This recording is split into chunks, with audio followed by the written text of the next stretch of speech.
সাতক্ষীরায় হঠাৎ করে সাদা মাছের ব্যাপক দরপতন দেখা দিয়েছে। মাত্র এক সপ্তাহের ব্যবধানে কেজি প্রতি 1 থেকে 150 টাকা পর্যন্ত দাম কমে গেছে। আকস্মিক এই দরপতনে জেলার ঘের মালিক ও খামারিরা পড়েছেন চরম বিপাকে।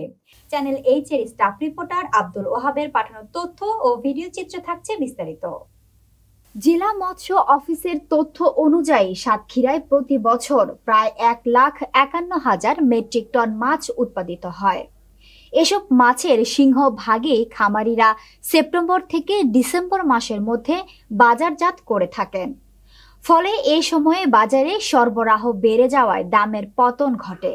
সাতক্ষীরার বিভিন্ন মাছের আড়ত ঘুরে দেখা গেছে 1 কেজি ওজনের সিলভার মাছ 1 মাস আগেও বিক্রি হতো 135 টাকা থেকে 140 টাকায়, এখন বিক্রি হচ্ছে মাত্র 85 থেকে 90 টাকায়। 500 গ্রাম ওজনের রুই মাছের দাম 190 টাকা থেকে নেমে এসেছে 132 টাকায়। একইভাবে মৃগেল, কাতলা, মিনার, কাপ সহ প্রায় সব ধরনের মাছের দাম 50 থেকে 100 টাকা পর্যন্ত কমে গেছে।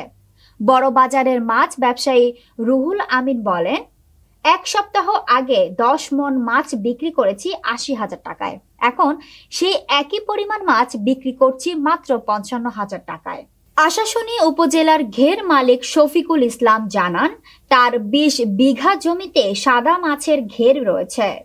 এখন ঘের খাট দেওয়ার সময়, কিন্তু হঠাৎ এ দরপতনে তিনি আর্থিকভাবে বড় ধরনের ক্ষতির মুখে পড়েছেন।